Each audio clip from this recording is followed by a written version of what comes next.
Hello everyone, welcome back. This episode here is a chart analysis for the weekend. We'll see what happened. So let's have a look here. We'll start off with Bitstamp, and you'll see that it's more or less going into a triangle. It gets a little complicated here. I'm on a 2-hour, more of a short range. If you want to see the whole thing, I guess you can. There it is. Let's go back to a day. So there's my lines, and these are more short-term lines here. Just want to see where it goes. That's why I'm looking at a 2-hour. So, like I said before, the 420 area was a great buying support. If anybody waited for this, you'll see that it's starting to trend upwards now. Just drew this line out to see where it was going between these 2 points, and so it's coming up here, and you'll see that it's heading up against it, but moving upwards this way, and it's a really steady rate. And some things I've done was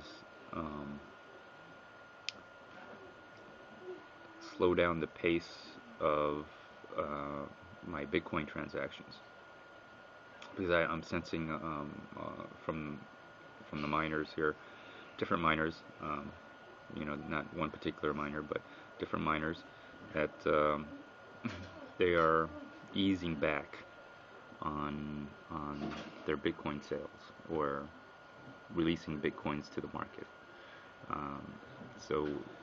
So that's probably a good reason why there's some upward price movement, possibly even a chance to be in range of this target area around here, about 520. So 420 to 520, it's $100. That's a lot. If you bought in here at 10 Bitcoins, and it moves $100, you just made $1,000.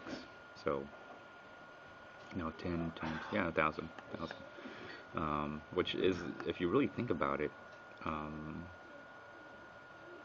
4,000 to invest. Not it seems like a lot, but it's really not. You'll be surprised when you start trading Bitcoins, when you sell your Bitcoins or you buy your Bitcoins, how fast 4,000 can be. So anyways, we're at a price right here where it's heading against the resistance, and then hitting the triangle here is going to get really small, and we'll see what happens. It's going to bounce around in here. It's either going to break up or break down. I think it's hard to say, but I think there may be some upward pressure. So a lot of things going on here. Let me see some other things here. But before I do that, let's just go into some other charts.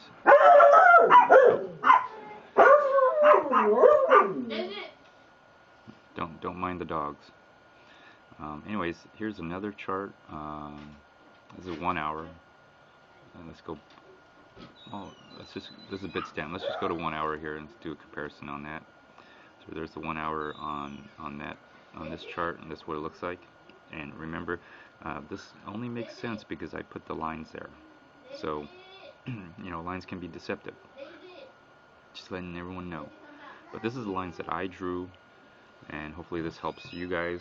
Now remember, it doesn't mean that it's going to do anything because I put the lines there. So it's heading up against the resistance here. I know it's kind of crooked, but you'll see, you get the point. It's moving up, and it's going to hit up against this resistance here. Let's see what happens. If it breaks out, there's a good chance that it'll keep on going up. So let's look at Bitsy, and Bitsy is really different because well, all the charts are different, but I'm noticing with Bitsy it's more of a stronger uptrend than some of the other indices, because what you're looking at here is this is the low, that's the high, and then the low is a higher low, and then this high is a higher high. So you're seeing something of an upward momentum here. And then again, even this high is higher than that high. So when you see things like that, versus you're seeing things like this, where the lows are getting even lower, um, I'm seeing this as a way of trying to bounce off of that, and then it hit up against the resistance and bounces back down. This broke through this support line, but as you notice, it did bounce back above it, and it's going, just kind of in that flow. So down, and up. The only difference is I think this may be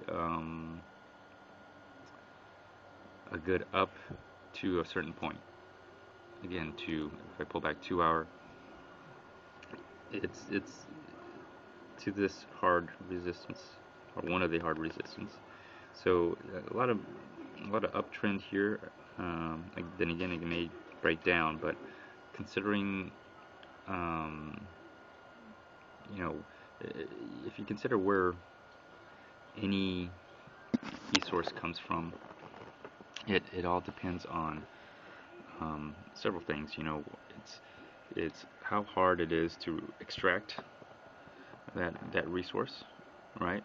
If you're thinking about Bitcoin as a commodity, just to give you an idea, I don't know what any of this stuff really means. I guess I would have to ask someone who knows more about the mining process. But whatever the difficulty, hash rate, next, it means something. In any case, by design, it's going to get harder. And as Bitcoin becomes more mainstream and more used, the amount of Bitcoin that's going to be created, discovered, found, harvested, earned, purchased, auto-generated. I mean, you know where I'm getting this from, but it's going to get harder and harder. And so, if you give it enough time, the availability of Bitcoins will be harder and harder. It has limitations. The availability of Bitcoin has limitations. So my point is, at some point, it's gonna go up. I'm assuming, as long as there are, people willing to buy and people willing to sell. It's just gonna have a life of its own for the most part. And if you take this concept into a legal tender, it's almost the same concept idea. The only difference is, it's an unlimited availability, unlimited to a certain degree. I mean, it's usually by choice.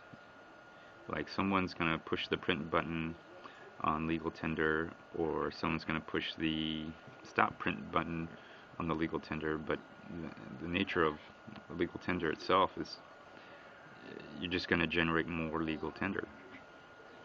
Anyways, so there's some inverse effects between money or legal tender and Bitcoin. But what I'm trying to get at is, I'm noticing Bitcoins are more difficult to get. There's a lot of other news coming around, but we'll go. Let me go over some of this stuff here. Let me see here.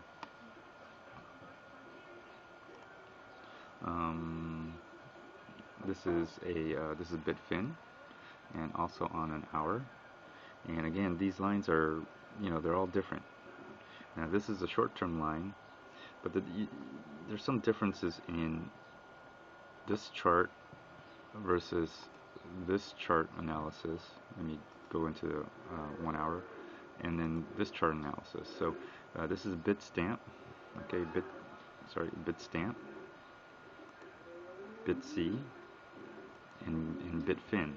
Now what Bitfin and Bitstamp have in common is, if you look at the recent price action, you'll see the higher highs are getting lower and lower, and same thing for the bottoms are getting higher and higher, and it's getting into like a triangle.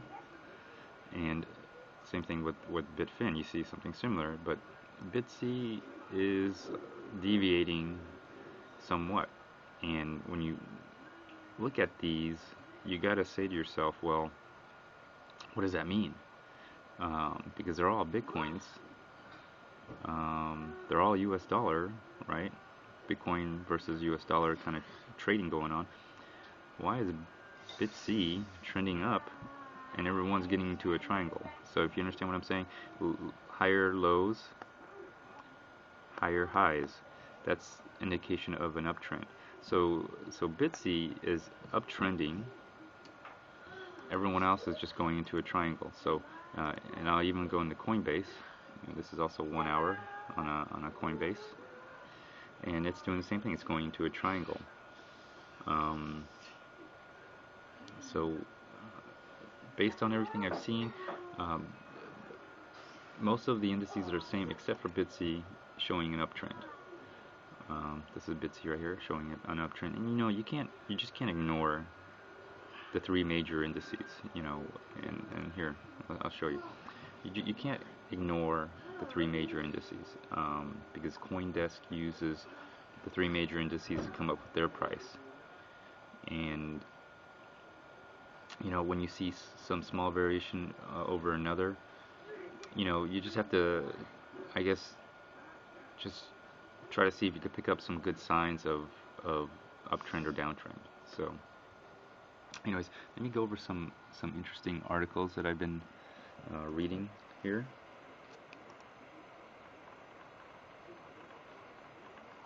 And here it is. And this was coming. I used to live around the San Jose area, and so and I lived through the dot-com bust, the rise and fall of dot-com bust. But it seems like some of that's coming back to the Silicon Valley through Bitcoin. So Bitcoin gets easier for consumers to buy and spend. Now this is somewhat true. If these ATMs come out, and it will be easier for anybody to buy and spend their Bitcoins. But at the same time, Bitcoins are interesting in the fact that it's like money, but it's also a commodity. It's also a payment method. It's also a storage value device, or stored value device. It's a lot of things, and for the person who doesn't really know anything about Bitcoin, buying it to spend it is probably the easiest thing you can do. But it's kind of weird. Like, why would you buy a Bitcoin to spend it? You might as well just, you got money in hand. You might as well just go ahead and use the money and just spend your, legal tender. So in this sense, I'm not sure how this helps the consumer other than for consumption purposes. And the reason why I bring this up because, and I'll get to another article here, but it seems like it's California's got their first Bitcoin ATM, which is nice. Let me see. This week in Bitcoin to push to get the currency in the hands of consumers, and this is an interesting article, very similar to the last article. And the reason I want to bring this up in particular is because of, let's see, well, let me show you the author and article, so anybody who's interested in reading it can read it. There you go. That's the website right there. Anyways, let me try to get to an area that I read that I thought was interesting. Okay. So, let me see. Was it this the article? You have to excuse me while I look for this. Okay, maybe it's not this one. Maybe it's this one. By the way, it's in Mountain View. If anybody know where that is, and Mountain View is also where Google is in that area. Um, Mountain View is close to, I think, Palo Alto, which is where HP is. I mean, a lot of tech companies, a lot of tech companies. eBay is, I don't know if eBay's in Mountain View, but I know they're definitely in the San Jose area. So a lot of tech companies. Let me see, I think it's this article that mentions it.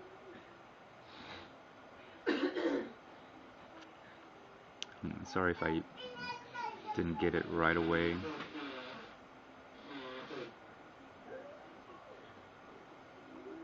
Well, I'm gonna have to find it later, maybe. But in one of the articles, it talks about, um, how is Bitcoin sustainable? Um, you know, and I'm trying to see if I could find that quote.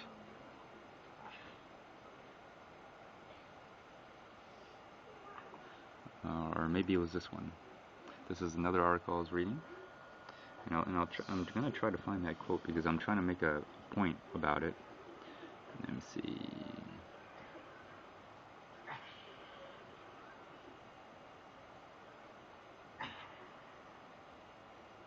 Well, maybe I can't find it. Gosh, that kind of sucks. I did want to talk about it. Well, as I was reading the article, it talked about, you know,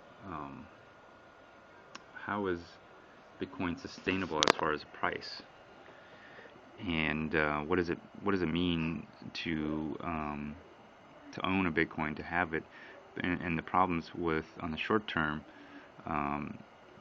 as people you buy Bitcoin only to cash it out. So this kind of addressed the other issue here of what this was talking about.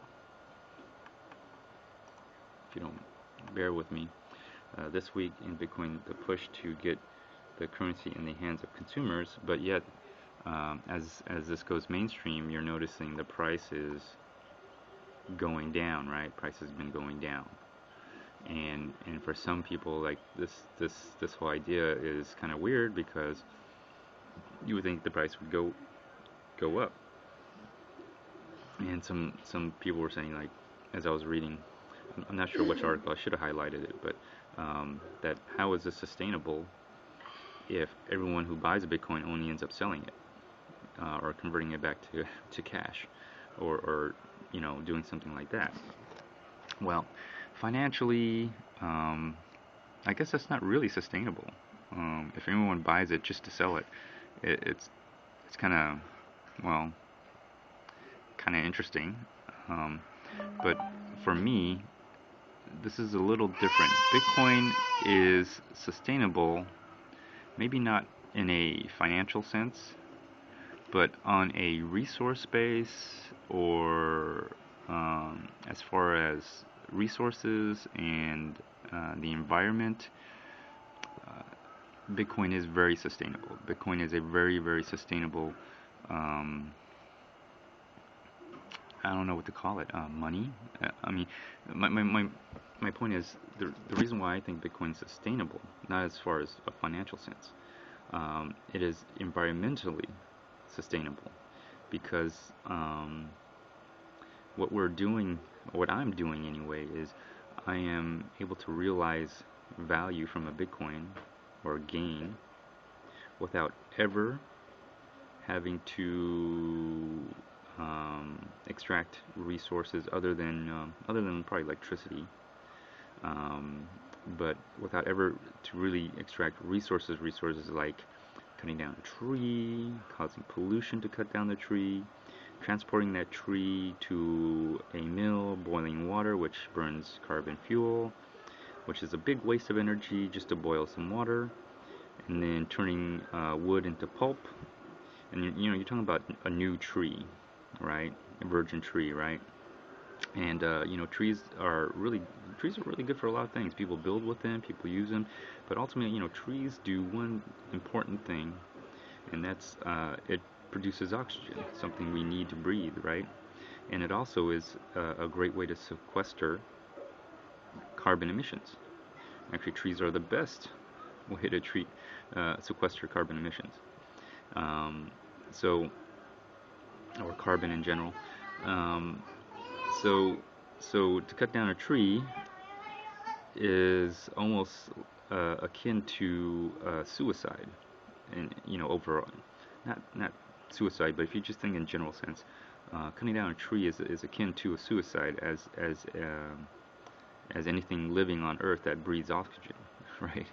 So if there's something that's breathing carbon, well, what we're doing is perfectly great. Cutting down all the trees, creating a lot of carbon in the air.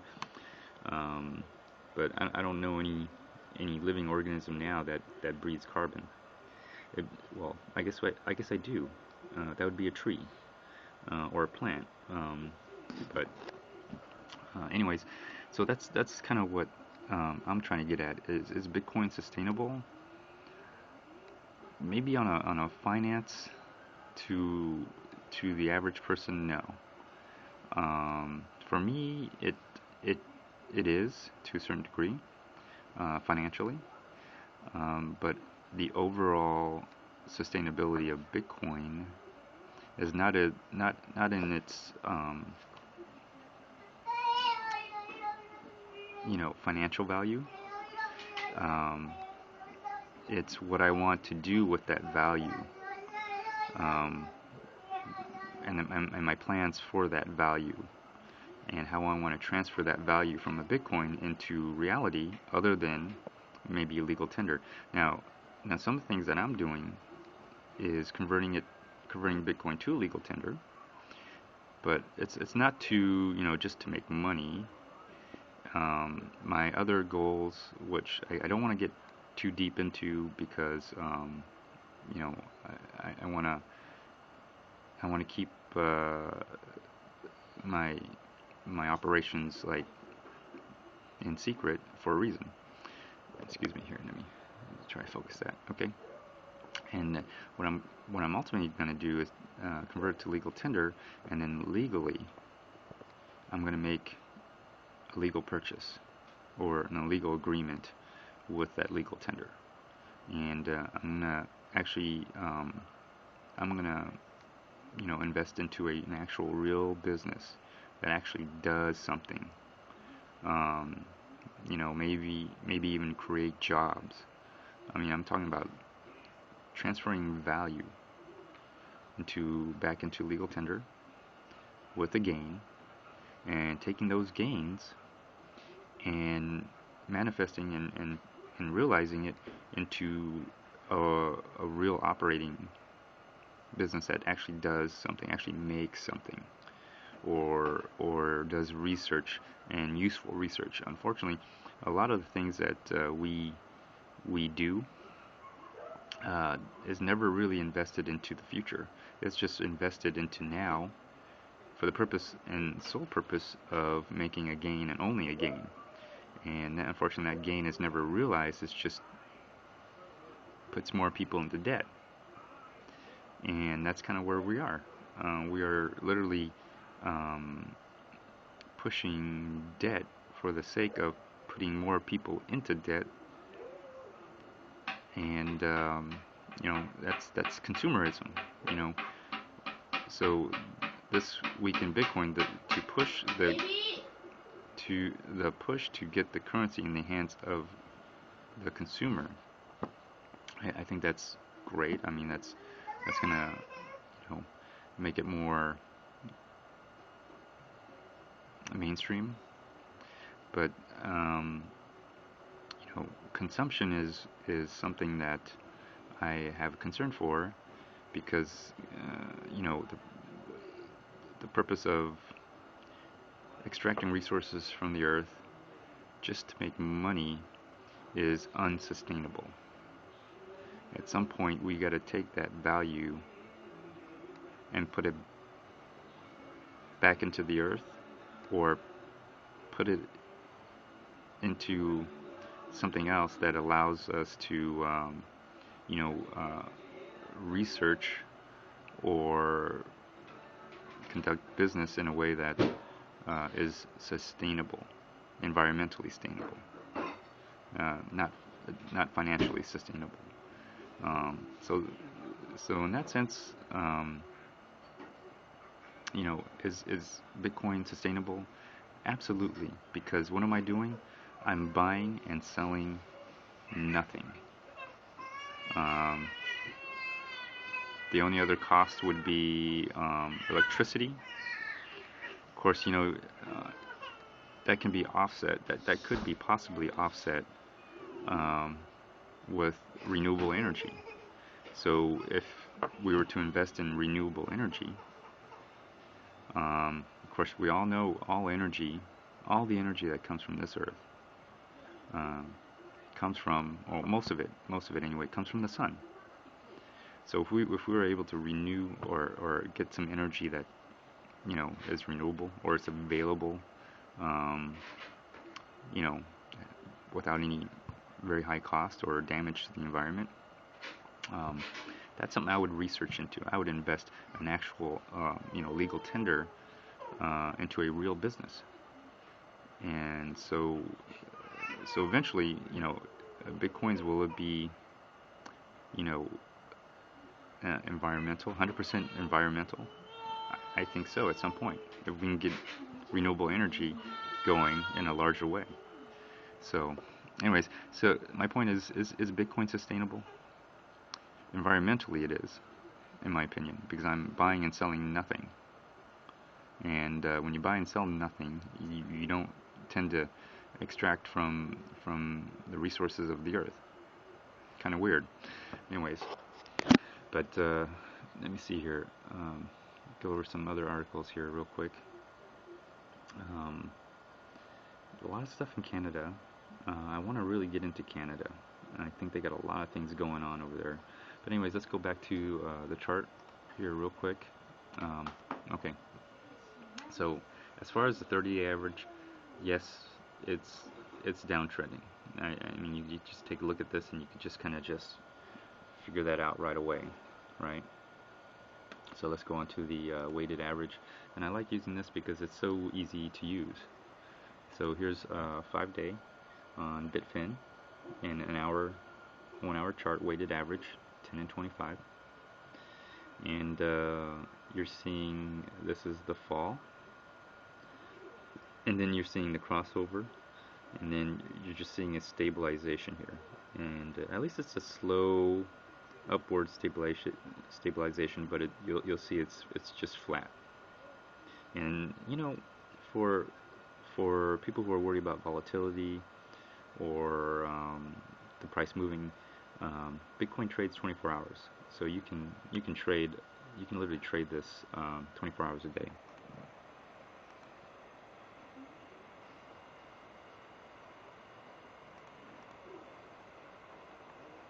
Okay, sorry about that.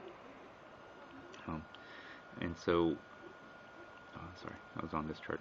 So I like the trade and on the weekends where it's not so crazy, so I can get the Bitcoins that I want or Bitcoins that I want to sell at a stable price. So if anybody's worried about the price stability, my opinion or my experience is the best time to buy, if you're worried about prices moving around, is on the weekends.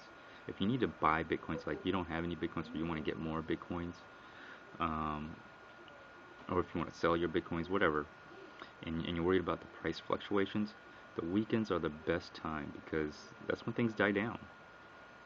And it just, price tends to just not move as much over the weekends because I guess people aren't trading. I mean, they got lives. When people think about trading, I think that a lot of times the human aspect, the emotional roller coaster that a person goes through when they trade Bitcoin is sometimes ignored, because if you traded before, you know that psychology is a big part of trading, as especially if you're speculating or investing or any of that.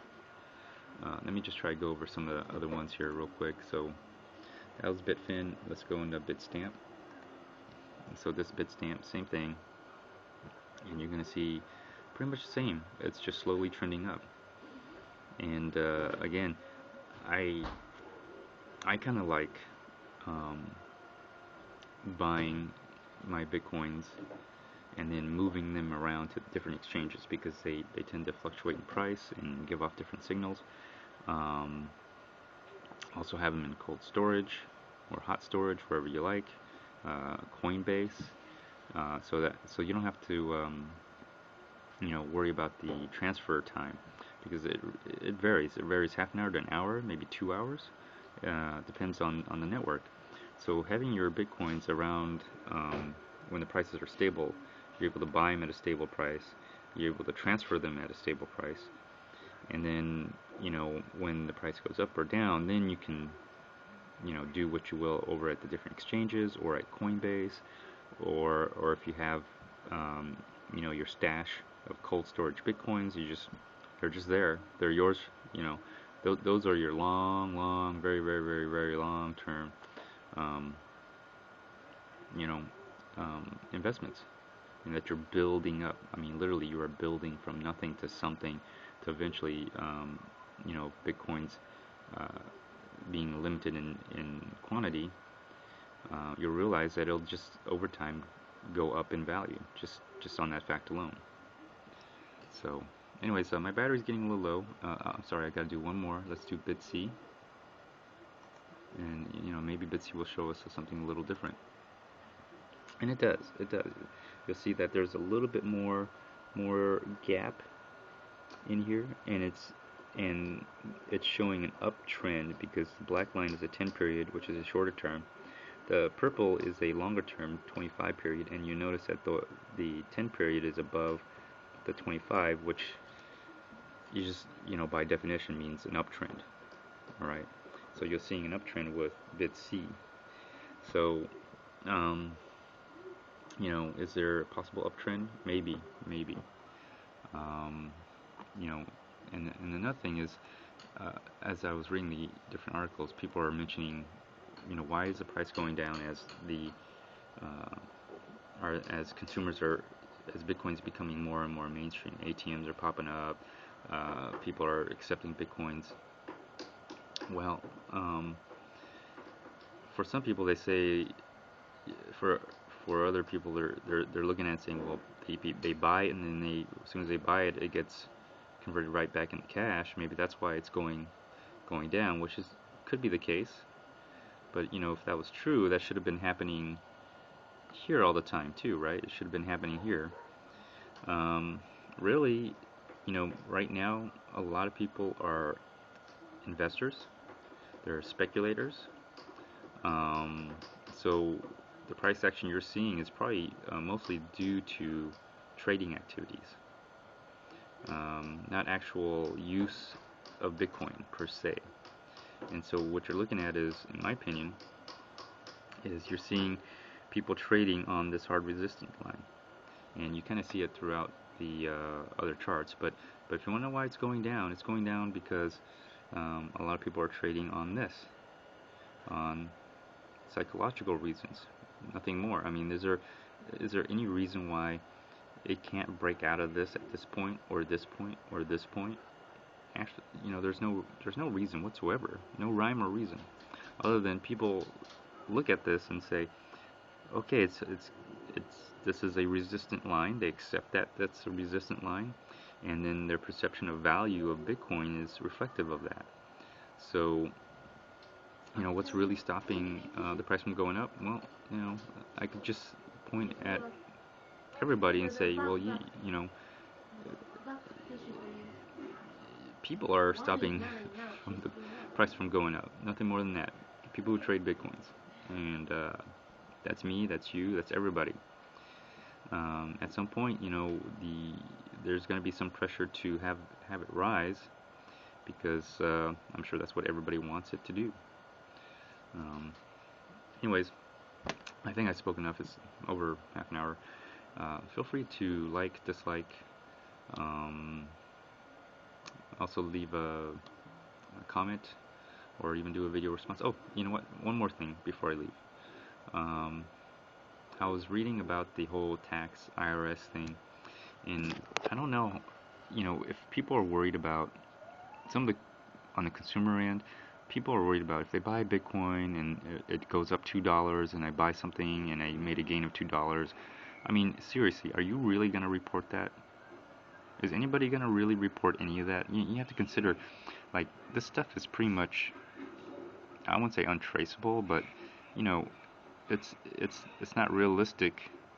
And I even may even say the IRS can't even really enforce, all of this. Um, if you're a casual person using this to buy, I mean, you're buying bitcoins for the purposes of, um, you know, maybe buying a gift card and giving it to somebody else, or whatever. You know, who's gonna keep track of that? And from the way I've read it and the way I've traded with other, financial instruments, forex, stocks, and everything to some degree, um, especially when they consider this just as property, like private property that I'm buying and selling. Um, this is all self-reported. I don't know how they're gonna like really, really enforce people to report any of their gains.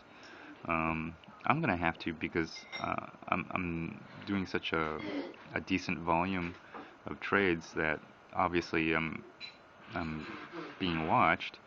But for the casual user, I wouldn't even really worry about this. A lot of the from the articles I read, uh, people feel like, man, if I buy Bitcoin and it goes up $10 and I buy something with that Bitcoin, I have to report a $10 gain. Um, yeah, if you want to, but I'm not encouraging people to evade their taxes or anything. It's just that it's not realistic. It's just not realistic for a casual user to buy bitcoins and let's say it went up $100 and then they sold it for $100. You gotta realize this is for the most part a cash business or cash transaction. Um, how how in the hell is the IRS gonna know that this was done? So to some degree, I mean, it's kind of the ruling was kind of ridiculous.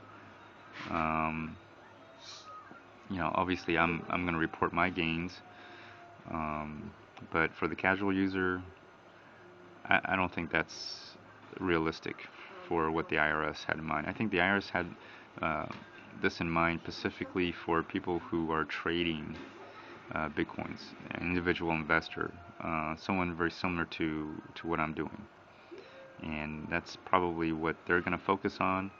They're going to be auditing, they're going to be scrutinizing. If you're a person who just bought a Bitcoin and, you know, and 5 minutes later it moved $100 and then you bought something and you made a gain, I mean, I don't think they're going to go after you. They probably don't even know about it. All right, so a lot of people are freaking out, especially mainstream consumers. Um, some of this is just not realistic. It's not, and like I said, it's over time. I think some of the guidelines are gonna be challenged, both by um, people.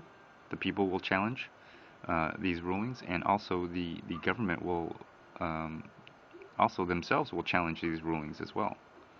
So a lot of things are going to happen. And I think a year from later, it's going to be a very different situation. So, anyway, sorry about talking so long. I just want to bring that up about the whole IRS thing. It's some of it's just not practical for the casual user or for the consumer at the consumer level. Um, a lot of it, a lot of what the IRS has done will affect me and people like me, but I don't think it's going to really affect consumers. They're just going to buy it anonymous, anonymously, and then they're gonna spend it anonymously. And I think the IRS has so much, way more, 10 times, a billion times more better things to do than to track down one like $100 transaction for a gain of $2. You know, I know, I know. I mentioned that they'll, if they find one penny and they're gonna try to get that penny from you. I realize that, but usually they're not gonna target that way. They're looking for, um, the IRS usually targets individuals, corporations, etc., whatever, with a significant volume of transactions. Okay, so the person who made that one-time $100 gain because they bought a Bitcoin and 10 minutes later, they bought a gift card and it turns out they got $100 more. Don't sweat it. So don't sweat it. Don't worry. No one knows, and no one's gonna care if you don't report it. But if I do something like that, uh, I'm probably gonna get like a letter from the IRS saying, "Hey, we think you owe us a lot more, and this is what we think you owe us." So, anyways, sorry about that. This concludes this episode. Stay tuned for the next one. Bye now.